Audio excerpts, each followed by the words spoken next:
দর্শক, রাজধানীর শাহবাগের পরিস্থিতি জানাচ্ছেন সহকর্মী মাজহুল ইসলাম। চলমান কারফিউ শিথিল হওয়ার সাথে সাথে কিন্তু স্বাভাবিক হতে শুরু করেছে জনজীবন এবং রাজধানী ঢাকার যে স্বভাবতী যে চিত্র আমরা দেখতে পাই সেই চিত্র কিন্তু এখন আমরা দেখতে পাচ্ছি। রাজধানী শাহবাগ কিন্তু গত কয়েকদিনে যান চলাচল বন্ধ থাকলেও গতকালকে থেকে কিন্তু যান চলাচল শুরু হয়েছে এবং আমরা দেখতে পেয়েছি মানুষ কিন্তু তাদের প্রয়োজনে কিন্তু বের হচ্ছে এবং তারা বলছেন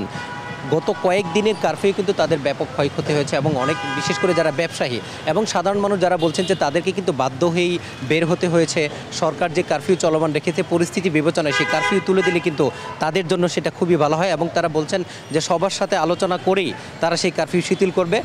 তবে তারা যেটি বলছেন এই যে মানুষের জীবনে এক ধরনের অসুবিধা হচ্ছিল, সরকার সিদ্ধান্ত নিয়ে সেটি আবার গাড়ি বা সব ধরনের যান চলাচলের সুযোগ করে দিয়েছেন, এতে কিন্তু তারা খুশি এবং তারা বলছেন যে এই ধরনের কারফিউ যত দ্রুত তুলে নেওয়া হবে সেটি কিন্তু তাদের জন্য ভালো। এবং আরেকটি বিষয় আপনাকে জানা রাখি,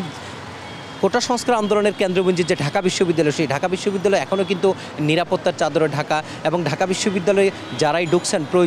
প্রয়োজনের জন্য তাদেরকে কিন্তু নানা ধরনের তল্লাশির মুখে পড়তে হয়েছে এবং ঢাকা বিশ্ববিদ্যালয়ে ঢোকার যতগুলো রাস্তা রয়েছে সবগুলো রাস্তায় কিন্তু বন্ধ এবং বিশ্ববিদ্যালয়ের যদিও গতকালকে থেকে কর্মচারীরা কিছুটা সময়ের জন্য তারা অফিসে আসছেন এবং কাজ করে চলেও যাচ্ছেন এবং তারা বলছেন বিশ্ববিদ্যালয়ের নিরাপত্তা এখন পুরোপুরি নিরাপদ চাদরে ঢাকা। এবং বিশ্ববিদ্যালয়ের ভিসির সাথে আমরা কথা বলেছিলাম, তিনি যেটি বলেছেন যে সব কিছু স্বাভাবিক আছে এবং সব কিছুর বিবেচনা করে বিশ্ববিদ্যালয় যত দ্রুত খুলে দেওয়া হবে। এবং আশপাশের শাহবাগের আশপাশের যে ব্যবসা প্রতিষ্ঠানের যারা ব্যবসা করেন তারা বলছেন এই কারফিউ কিন্তু তাদের অনেক ক্ষতি হয়েছে এবং তারা সরকারের কাছে আহ্বান জানাবেন এই কারফিউ যেন দ্রুত তুলে নেওয়া হয় এবং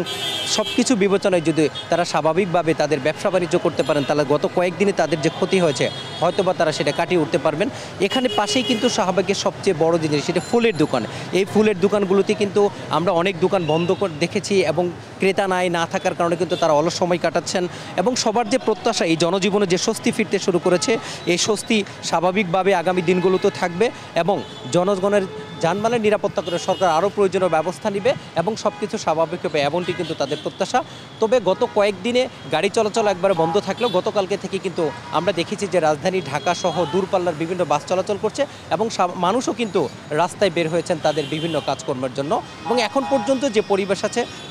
বিকেল 5টা পর্যন্ত কারফিউ শিথিল আছে, সেই শিথিলের মধ্যে কিন্তু মানুষ তাদের প্রয়োজনীয় কাজকর্মগুলো করে নিচ্ছেন এবং তাদের দাবি যে সরকার দ্রুতই এই কারফিউর অবসান ঘটাবে এবং মানুষ পুরোপুরি